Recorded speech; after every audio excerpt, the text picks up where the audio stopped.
Hello, ladies and gentlemen, boys and girls, children of all ages. It is me, Duke CT, back with you once again. And how are you feeling?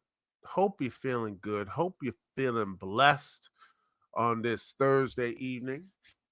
And tonight, hopefully, we'll talk about some good stuff, some bad stuff, all the good stuff here on this lovable, awesome show, live show. And I want to get y'all thoughts. Leave a comment, like the video, all that good stuff. Anyway, well,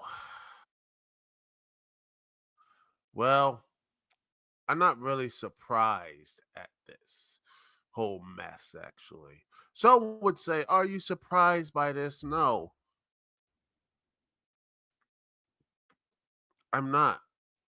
And the reasons why I am not surprised by this news about this, is because it's just how it is. I mean, you saw the massive expansion, Microsoft buying all these things, buying all of these um, products, buying all of these studios. This is the cost. You heard it earlier with you had Toys for Bob and all the stuff, being taken down.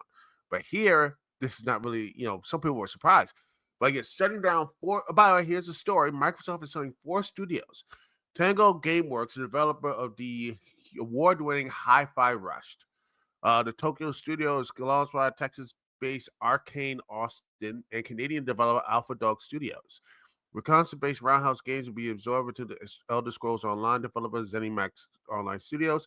Microsoft has not stated how many jobs will be cut as a result of closures, which are being made at subsidiary Bethesda, which the tech giant bought for $7.5 billion in 2020.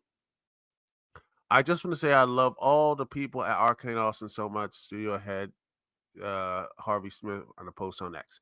Great times, hard times, we went through so much together. Head of Xbox Studios, Matt Booty, renounced the news, which is, this whole thing is booty and not the good way.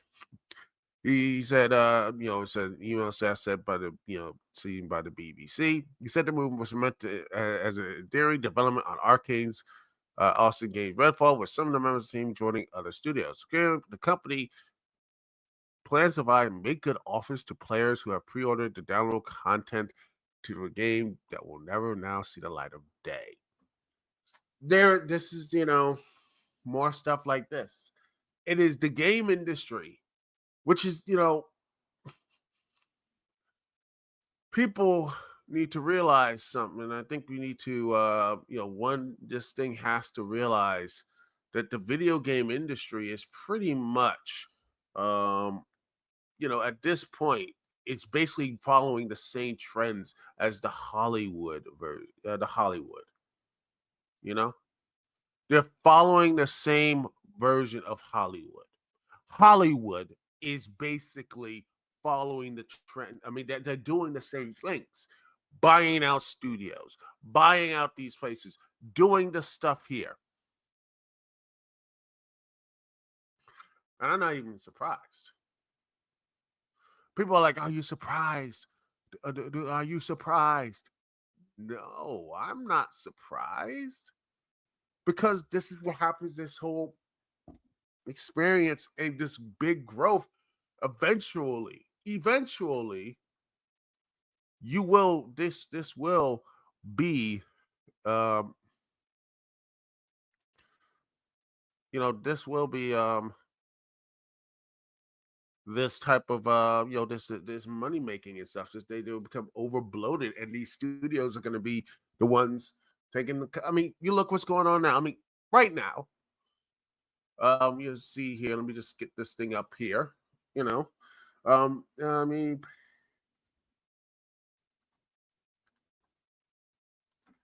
you got Paramount being bought right now. Let me just see. I need to the potential buyers of it.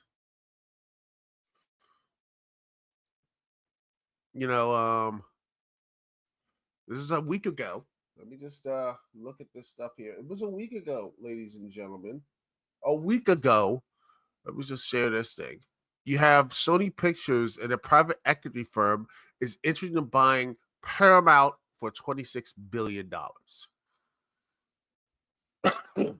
Sony Pictures and the private equity firm Apollo Global Management has expressed interest in buying Paramount Global for $26 billion. Sony will be the majority shareholder, and Apollo will have a minority stake, according to the person who requested an anomaly, because the details of the offer have not been made public.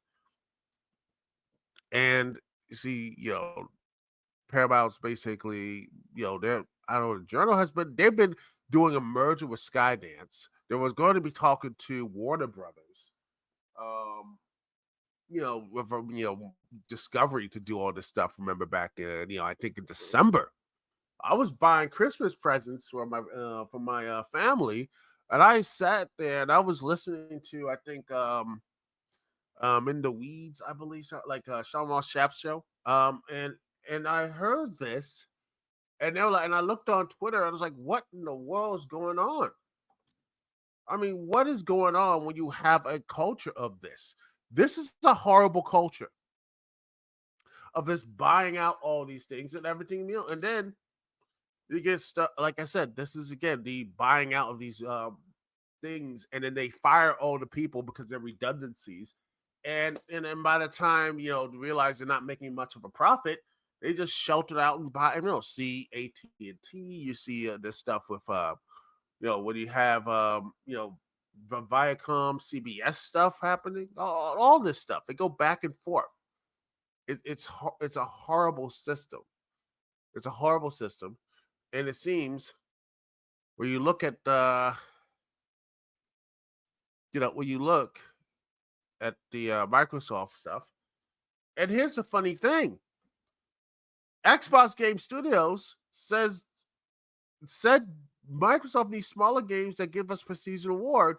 One day after shutting down Hi-Fi Rush Studio Tango Gameworks, the studio that was doing the thing that you wanted to do for years, and that something that you wanted this. It was a breakout hit. Personally, I don't know about you, but maybe dropping this game on Game Pass with no little production, like, oh, this is great. Oh, it's on now on Game Pass. What the hell? This should have been, honestly, this thing should have, and I will say this should have been. I love Game Pass. I think it's great. But for newer games, I don't know how are you making any money off this. It's the same thing with streaming. How are you making money? How do you quantify it? You can't, and that's why they keep raising the prices of Game Pass. Personally, I think it should be a archive of all the Xbox and all the old games and everything else, and use that for those type of stuff. Use that for the cloud for the archives and everything. And for newer games like Hi-Fi Rush or Ghostworks or maybe a Redfall or whatever, these games right here, these games, ladies and gentlemen, these games should be on a reasonable price: 10, 25, 35, $40, $45 online only, or that sort of thing. And I think they were going to get a physical release sometime soon. This is something they should have been doing. This is something they should have been doing. That's what they should have been doing. And I hate the fact that this stuff is happening. I hate the fact that this is these studios are basically the heads of these studios making these gargantuan mistakes, and the developers, ladies and gentlemen, um, you know, um, the developers are the one who pays for it. The developers are the one who are paying for these things. It's just I'm not really. It's frustrating to me. It is a sad thing. It is a horrible thing. And when I look at all this stuff, when I look at everything else,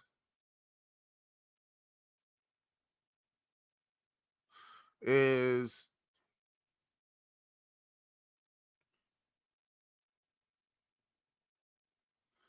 you know,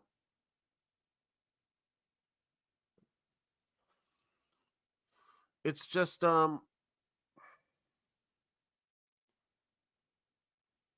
It's like all these, these games and everything else. All you're doing,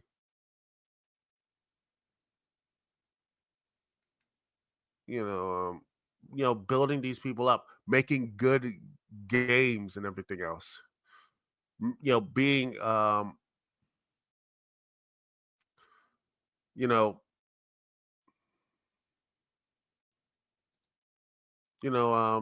these, like, you can build these games up, but yet in the end of the day, what happens? You get completely, you get taken down. How are you going to basically? I mean, how? When you look at this stuff here, saying they need smaller games to give us prestige and awards, and then you cut you basically shut down, like, mixed messaging. The right hand doesn't know what the left is doing. What are you doing here? And then you have this Aaron Greenberg saying Hi-Fi Rush was a breakout hit for us and our players and all key measurements and expectations. You couldn't be happier with the team at Tango Gameworks delivered with this surprise release. That's great. And guess what? And then you still shut down the studio. So yeah, Hi-Fi Rush is not only not getting a sequel, it's basically gone. It's dead because of this. And here's the thing: they pitched a sequel to Hi-Fi Rush before its closure, alongside Arcane Austin, who wanted to return to roots, was in the process of pitching a new Dishonored entry. And I honestly think Dishonored was really a cool game. I like Dishonored. I like these things of being in that type of stuff, and that type of, like, first person, being in the mystical, powerful, you know, stuff here. But yeah, here they are. They can't do. And by the way, single player games, which,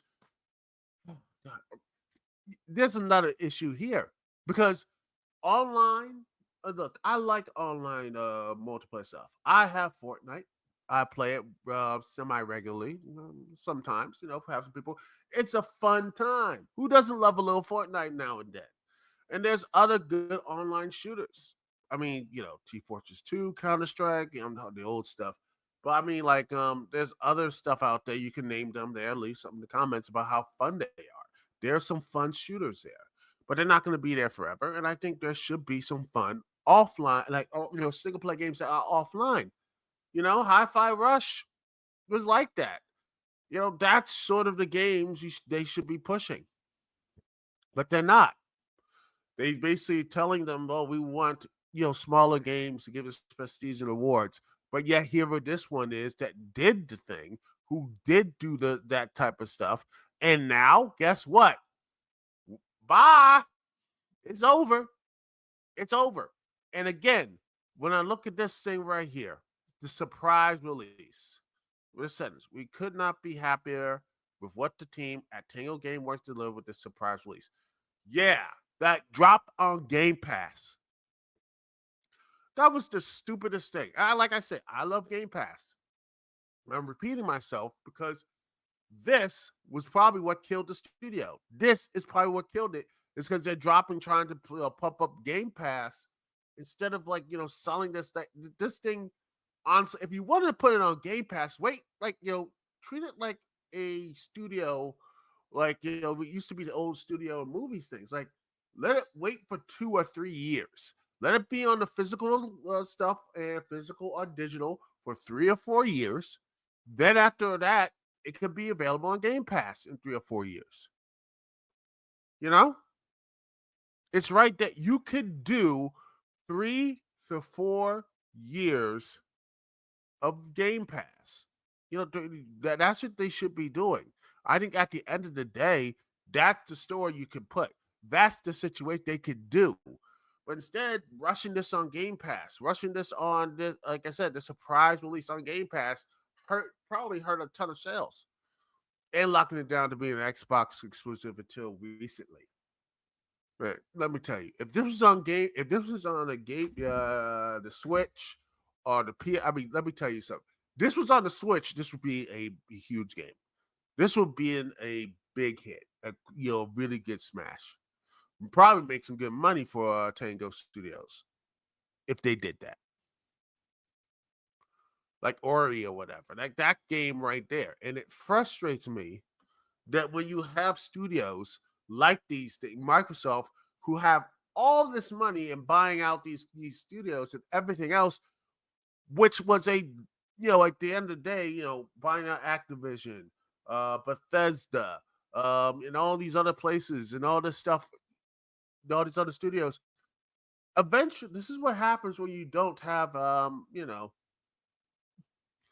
when you don't, ladies and gentlemen, don't have a real hardcore game studio. You know, this is my honestly my work again. Every time I look at these, let me just look at this. Where is the thing? Where is it? Where is it? No, mm-hmm. I got some other stuff here. Where is it? Here.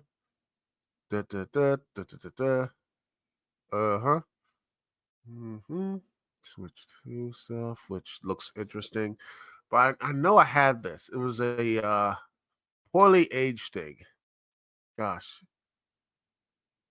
I need to find it because it was a very interesting tweet that basically talked about this.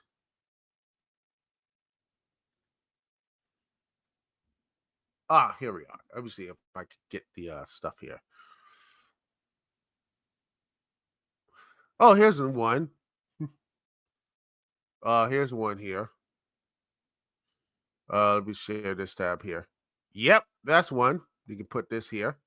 Let me see if I can get the other one. Because I think this is you can just show that. And let me just see. Well, let me just do one more here. Let's see where it is.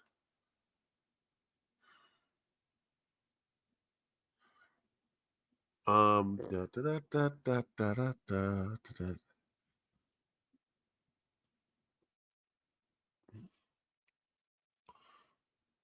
Hmm.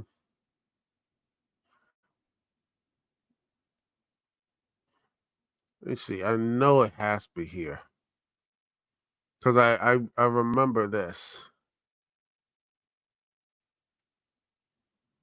Gosh,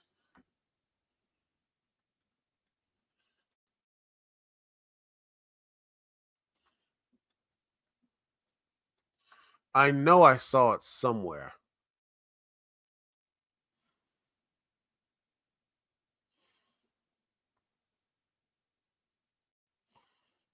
Let's see.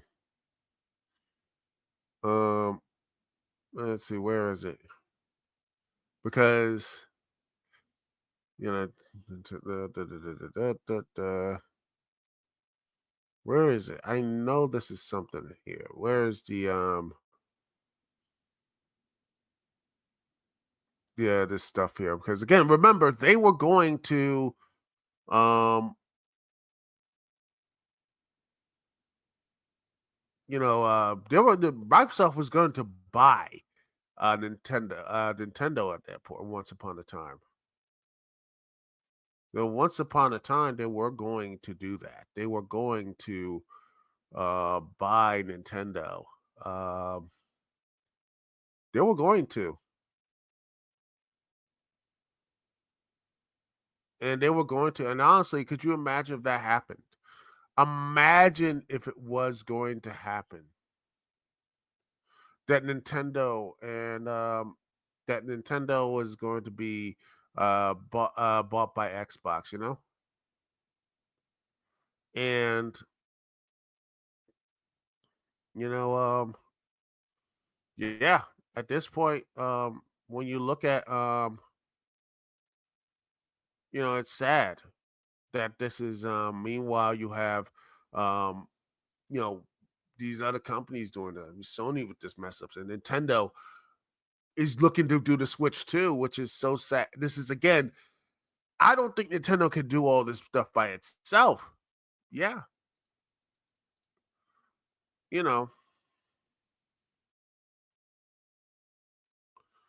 you know, that is to me the saddest part is you know,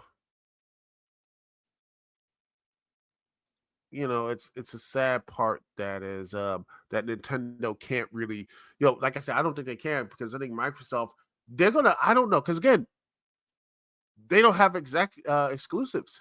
They don't have. This is why they bought all these studios. It's because of exclusives. They need exclusives. They need to have these exclusives. Without them exclusives, you see what happened to Microsoft. Microsoft need these exclusives. They need to have these things. And now, looks what happens when you don't have exclusives, when you don't have them in that position.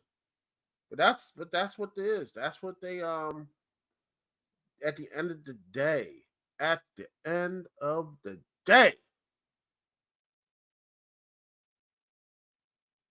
we're in this position. At the end of the day, this is what happens. But you know what? My hope, ladies and gentlemen, I have hope. I do have hope that these companies and everything else will work out. But man, they got a lot of stuff to do to regain trust. Microsoft has a lot of things to do to regain trust, and because these studios work doing this, like I said, Tango was going to do a sequel to Hi-Fi Rush. The Arcane wanted to go back to Dishonored, um, and I wish I could have had the billions of dollars to basically buy those studios and do everything else.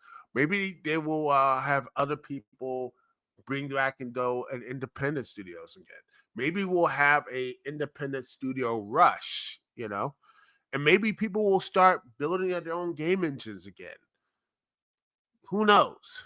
Maybe this could be a positive thing. But until that happens, I will be here telling you about it. But right now, it looks like it's going to be a very bumpy road. And with that, we'll take a small little break. I'll be right back here on the Dukect Lounge, and I'll be talking about Jacob to going to WWE. You know, Jacob Fatu and the rumors. There are rumors, ladies and gentlemen, about him and and Solo Sokoa. It's gonna be a very interesting ride about how that situation is going to be. And then we'll be right back right after this, ladies and gentlemen. Thank you so much for watching. Thank you for being here. Thank you for sticking with me, Dukect. Don't forget to like, subscribe, all that good stuff. Leave a comment about all this and other stories you want me to talk about for the Dukect Lounge this or next week here live on Dukect Lounge. We'll be right back right